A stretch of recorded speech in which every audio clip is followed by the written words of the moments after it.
돼지열병 때문에 수고 많습니다. 우리 강화도 100% 살처분하고 동이 많은데 우리 지사님은 말씀을 좀 많이 하는 편이세요. 조국 가족이 10월 14일 날 5시 40분에 이제 대통령이 사퇴서를 처리했는데 6시에 우리 조국 장관이 이제 서울대학교에 복직을 했어요. 적절한 처사였다고 생각하시나요? 제가 도정에 관한 게 아니어서 생각을 잘 못 해봤습니다. 지난번에 2016년 11월 7일 페이스북에 보면은 이명박 박근혜는 국고손실 부정부패 인권침해 국기문란 혐의로 관련자 모두와 함께 구속해 죽을 때까지 감옥살이 시켜야죠. 이거 쓰신 적 있나요? 네. 적당하게 쓰셨다고 보시나요? 좀 과했던 것 같습니다. 그 다음에 또 요 최근에는 조국 후보자를 둘러싼 지금의 상황은 비이성의 극치인 마녀사장에 가깝습니다. 일방적 공격을 가해놓고 반론 기회자 박탈하는 것은 옳지 않습니다. 뭐 이런 말씀도 하셨어요. 근데 지금 이제 모든 혐의가 지금 하나하나 드러나서 구속되고 뭐 장관도 그만두고 이런 시점까지 왔는데 이건 뭐 적절한 멘트였나요?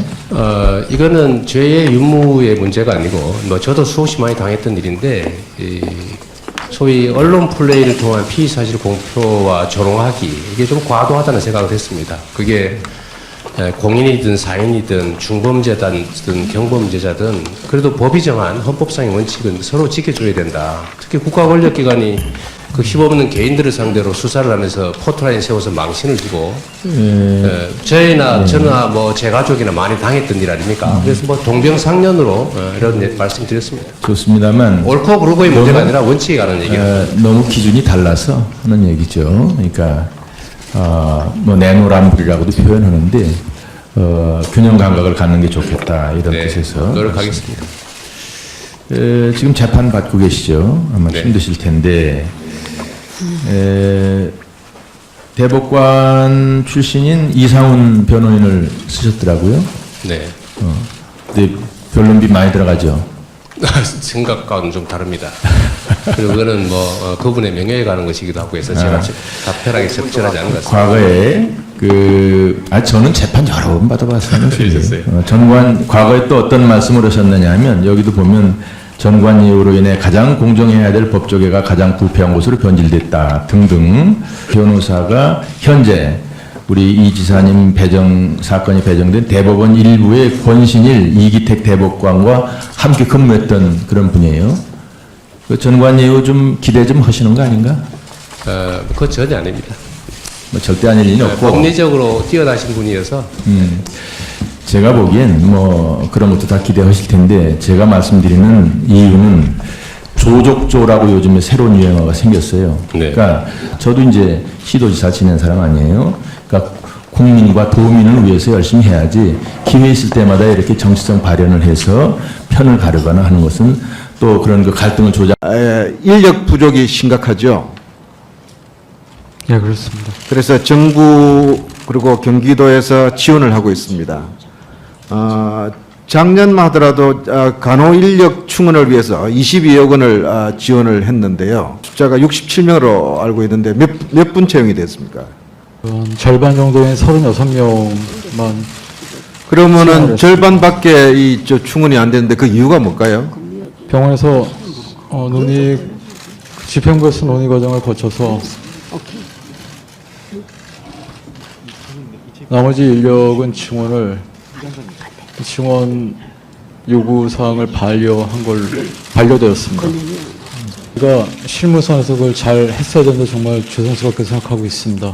급하게 추경 예산까지 편성해 가면서 이제 전국적으로 220억 이상의 예산을 간호사들을 좀 이렇게 잘 뽑으라고 간호 인력이 워낙 부족했으니까요. 이제 의사도 부족하지만 특히 중환자실뿐만 아니라 이제 병동이라든가 아니면 저희들 같은 경우에는 이제 헬리콥터에 비행을 나갈 때마다 제가 최소 비행 인원이 의사, 간호사 이렇게 2명, 의사 1명, 간호사 1명 이렇게 나가면서 소방대원들하고 같이 타고 있고 근데 보통 어떻게 안 되는 이제 의사 둘, 간호사 두 명까지 타서 이제 네 명이 출동을 계속 비행을 나갈 때도 있습니다. 그러면 왜 비행할 간호사들도 부족하고 그러니까 이제 정부에서는 그 의원님께서 그때 예산으로 해서 각 예산 외상센터에 220억 정도를 쓰실 수 있게 마련해 주셨고 이제 저희 기관 같은 경우에도 22억 원 이상의 예산이 간호사분들 이제 증원하는 데 내려왔는데 그 과정에서 이제 저희 기관이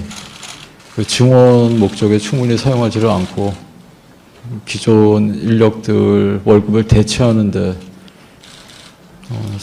상당 부분을 많이 써서 이제 실제로 이제 60여 명을 증원을 해야 되는 상황인데 실제로는 병원에서는 30명만 증원하고 나머지 한 37명만 증원하고 나머지 이제 30여 명 뽑을 예산을 기존 간호사들 병원에서 월급 주고 있던 일반 간호사들 월급을 이제 국비로 돌린 겁니다. 그래서 그 부분에 대해서는 저희가 굉장히 제가 외상센터장으로서 굉장히 뼈 아프게 제가 막았어야 되는데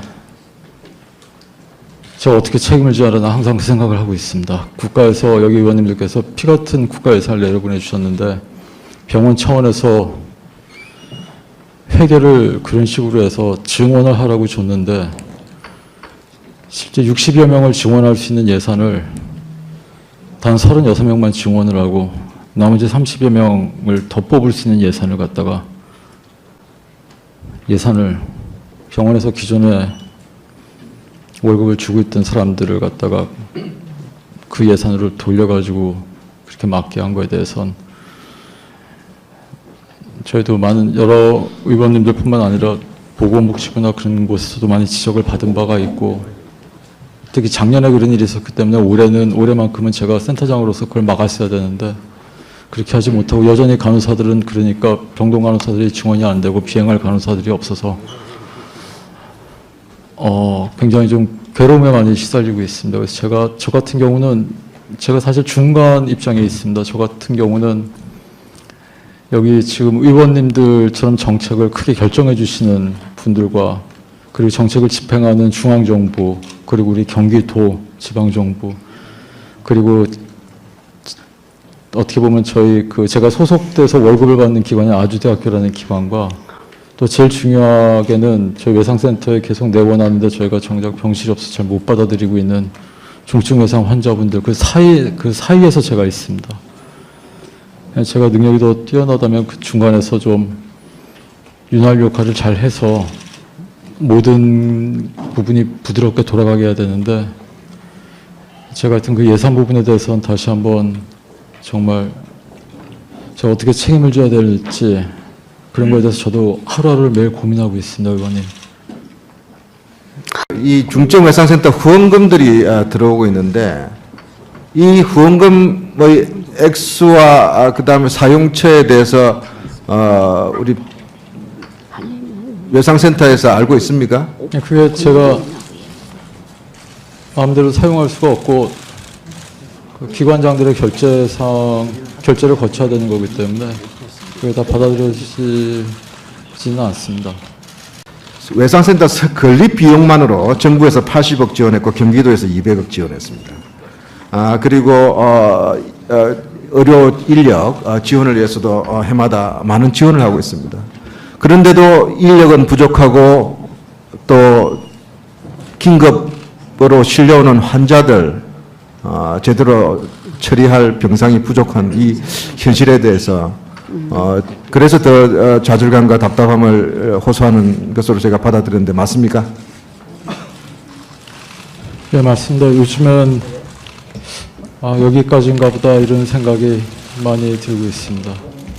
여기 계신 의원님들하고 특히 언론에서 많이 도와주셨죠. 언론에서 많이 도와주시고 또 정부 각 부처에서도 굉장히 많이 선의를 갖고 도와주셨는데 정작 제일 일선에서 굉장히 좋은 업무지 않습니까? 중증 외상 환자의 생명을 살리는 건 국가적으로도 굉장히 중요한 기간이니까 그걸 잘 실행해야 되는 일선 의료기관에서 그런 것들이 잘 핵심 가치를 이행하지 못하고 있는 것에 대해서 처음엔 그래도 어떻게든지 해보려고 노력을 많이 여태까지 해왔었는데 요즘엔 여기까지가 한국 사회에서 할 수 있는 한계라고 생각을 많이 하고 있습니다. 사실은 제가 여태까지 이렇게 어떤 버블이라고 생각을 많이 하고 있습니다. 버블이라고 생각을 많이 하고 있고, 근데 여태까지 그 선진국에서 어떤 정책이 진행되거나 그러는 과정을 보면 의료계 같은 이제 전문화된 그룹에서 많은 의견들을 잘 모아서 그거를 이제 바텀업 방식으로 정부 각 부처 그리고 정치권에 보고를 드리고, 그리고 거기에 대해서 이제 최종적인 정책 결정을 하고 예산을 심의하면 내려오는 형태가 되어야 됩니다. 그게 이제 보통 선진국에서 많이 이루어지는 방식인데, 사실은 외상센터는 아까도 잠깐 말씀드렸지만 의료계 내에서 이제 자생적으로 만들어지면서 한국 사회에서 올라가지 못했고, 여기 계신 의원님들을 비롯한 이제 정치권, 그리고 이제 정부, 그리고 경기도 차원에서 굉장히 어려운 난관들을 많이 극복을 해내면서 윗선에서 탑다운 방식으로 정책들과 예산들이 책정되면서 내려온 방식이기 때문에 오히려 그런 중증 외상 환자분들이 돌아가시는 것에 대한 그런 수요라든가 그런 거에 대해서 오히려 정치권에서 먼저 관심을 가져주셨고요. 대부분이 이제 소위 말하는 노동자, 농민, 그리고 블루칼라 계층이 압도적으로 많습니다. 그분들이 하나같이 젊은 분들이기 때문에 사회를 떠받치는 기관이 됩니다.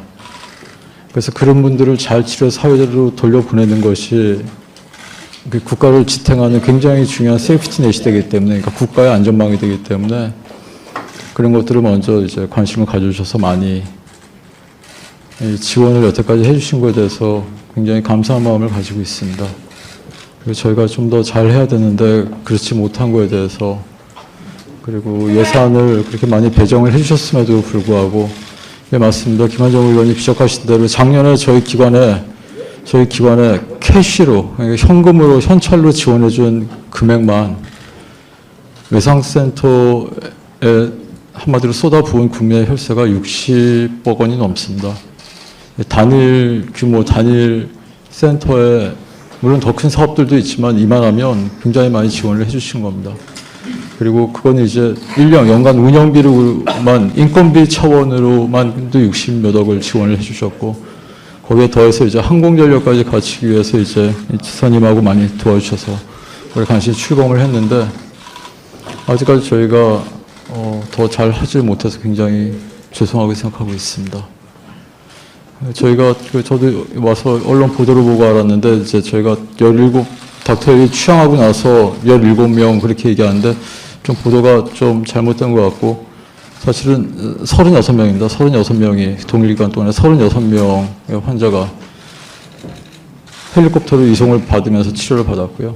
그 36명 중에서 물론 이제 닥터 헬기 저희가 저 기종 한 대로만 하면 아직 전력화 과정이 있기 때문에 여기 조창래 단장이 지휘한 경기소방 특수대응단 헬기들하고 같이 연합해가지고 모두 출동하게 제가 36차례 이제 환자분 생명을 건지셨고, 물론 그렇게만 보면 이제 굉장히 좋아 보이는 측면이 있지만, 그거는 모든 시스템이 지금 갖추져서 하는 게 아니라, 사실은 제가 지금 이 자리에서 내일이라도 당장 닥터 헬리는 고사하고 저희 외상센터가 문을 닫아야 될 이유를 지금 당장이라도 얘기해보라 그러면 30여 가지를 그냥 쏟아낼 수가 있습니다. 그 정도로 어려운 거를 정책적으로 지금 간신히 조율하면서 뚫고 가는 과정이기 때문에